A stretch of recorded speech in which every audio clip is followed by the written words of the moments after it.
In this video, we'd like to talk about polar coordinates for a little while. Recall that if we start, let's say we have a point in the plane, which we call the origin, or the starting point. Let's say we could also call it the pole for a moment, but let's recall it's the origin previously, and the new name that we're going to give it shortly is the pole. If we wanted to travel from this point to, say, this point over here, there are some ways that we could do that. In terms of the Cartesian coordinate plane, which is also sometimes called the rectangular coordinate plane, the way that you do that is you move a certain distance in this direction, and we call that often x, and then we move a distance in this direction. We call that y, and so we can represent this point by the coordinates x comma y. This is the rectangular coordinate system, and we've been working in that system for a long time now. We've been dealing with all kinds of functions that even from, say, college algebra or pre-calculus, we've been dealing with functions, say, for instance, y equals f of x, and so x and y determine any point in the plane. And for every point in the plane, there's exactly one set of coordinates that goes with it. Vice versa. For every set of coordinates, there's a point in the plane that goes with it. However, this would not be the only way to travel. So for the rectangular system, again, remember, we start at the origin, we travel this direction, then we travel this direction, and that gives us that point. That's the rectangular system. There's also another system, and that's what we want to learn about. So now, instead of having an x-axis and a y-axis, as we do for the rectangular coordinate system, in this system we only have one axis. And we call this point the pole. As I said earlier, that's what we're going to call that. That's sort of our starting point. That's the analogous idea to the origin. And now we're going to have what we call a polar axis. Just one axis. And now let's say that we want to travel from the pole to this point that we now have in green.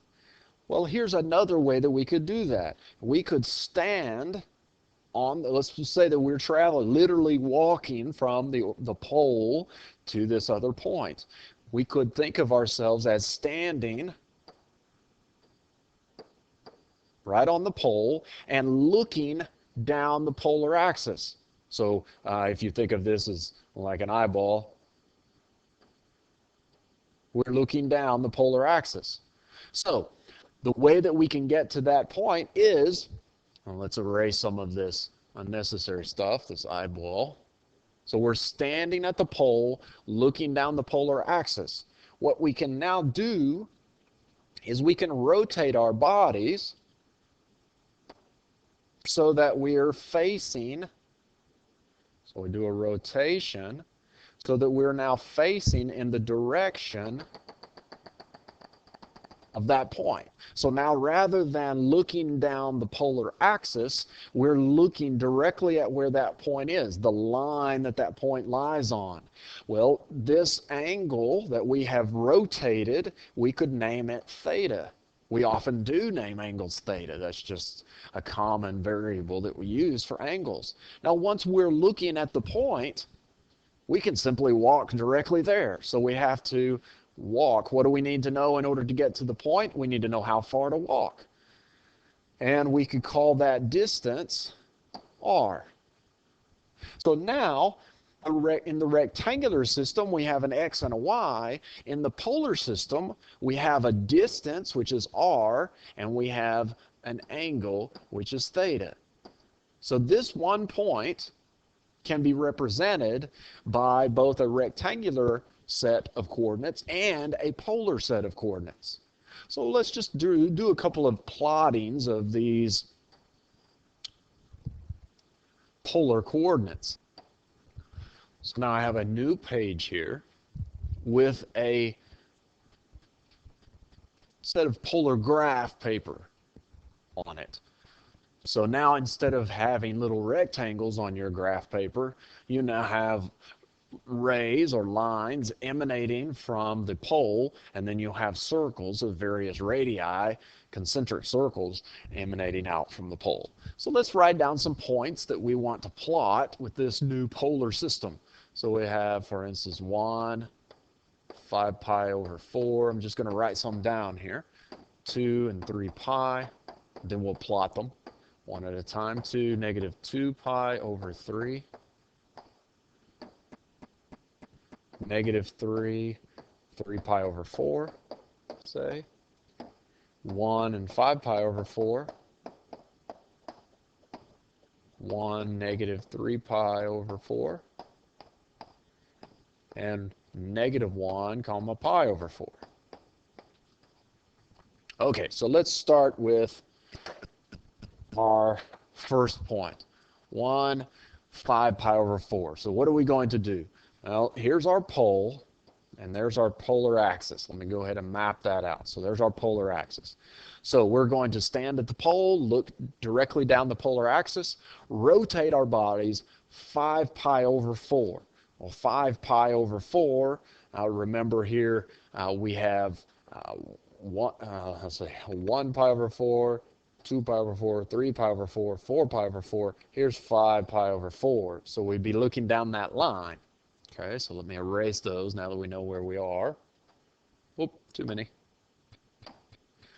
Okay, so we're now looking directly down this line. So let me just do a dotted line so we'll know, we can remember which line we're talking about. This is the angle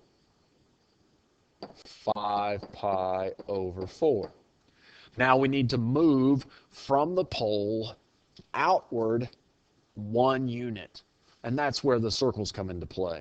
So if we move from the pole outward 1 unit, we're going to be right there. So this is the point 1, 5 pi over 4.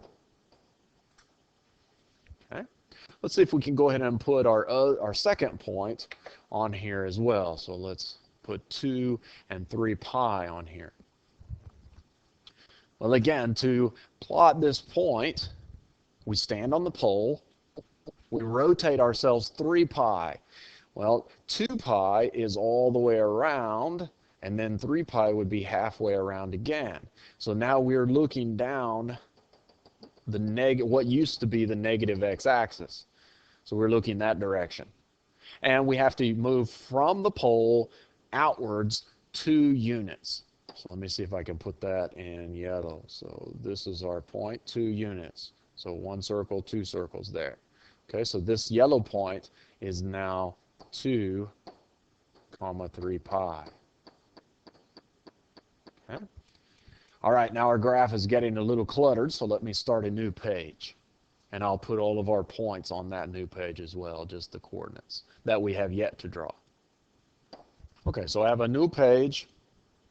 These top 2 points we drew on the previous page, so let's see if we can't do a couple more. The next point is 2, negative 2 pi over 3. So this time, again, we're standing on the pole. The pole is at the center here, and we're looking down the polar axis. But now we're rotating a negative 2 pi over 3. The negative direction, as far as an angle is concerned, is clockwise. So negative 2 pi over 3 is going to be this line.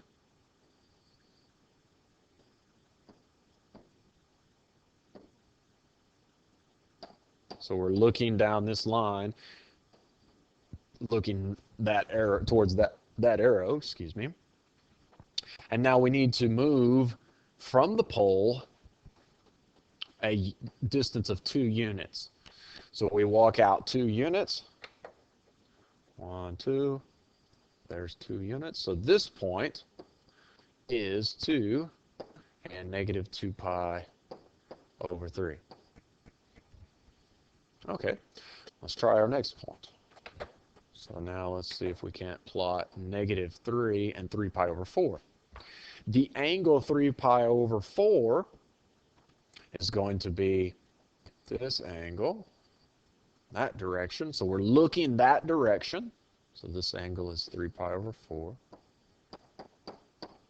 And now we need to move out a distance of -3. Well, what would it mean to move out -3? Well, we walk backwards 3 units. So we're looking down the 3 pi over 4 line towards 3 pi over 4, but we actually move backwards 3 units. So 1, 2, 3. This point is -3, 3 pi over 4. So now we've had a couple of examples. The last 2 examples, the first one was we had a negative angle, so we had to rotate in a clockwise direction rather than counterclockwise. And we've also had a negative distance, so we had to walk backwards rather than walking forwards. Okay, let's do one more graph. So I'll start one more page and I'll put the last 3 points on there. Okay, so here's our new set of polar graph paper.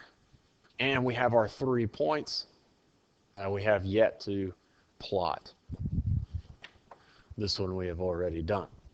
All right, so 1, 5 pi over 4. Well, we've already figured out 5 pi over 4. I'll try to not clutter our graph up too much here. 5 pi over 4 is this angle. We did that the first time. This is 5 pi over 4. And then when we walk out a distance of 1, for the sake of this graph, let's pretend like each of the red circles is 1 unit. Okay, so that way we won't have to be so close to the origin. So if we walk out 1 unit down that 5 pi over 4 line, this is our point 1, 5 pi over 4. So there's that first point, done. For the next point, we have 1, -3 pi over 4. Well, if we rotate -3 pi over 4 from the polar axis, we're going to end up on that same line. So this angle is -3 pi over 4. So again, we're looking in that same direction, down that same line. And again, we want to move out a distance of 1. So this is also this point. Very interesting. So this is 1, -3 pi over 4. So we already see, just from these 2 plottings, we see that we have a different situation. In the rectangular coordinate system, every point has a unique set of coordinates that goes with it, x and y. But for the polar system, that's no longer true. Here is a point which has 2 different sets of coordinates that go with it. In fact, let's go ahead and plot the third point as well. We'll do it in red. The third point says we rotate a distance of pi over 4, which is actually that distance. So we're looking in that direction, but we have to walk backwards a distance of 1. Well, lo and behold, here we are again at this same point. So this is -1 pi over 4. So as it turns out, the polar system is somewhat interesting in that each point has, in fact, infinitely many different sets of polar coordinates that represent that point. So this is just an introduction and an idea of how we could plot some points in the polar coordinate system.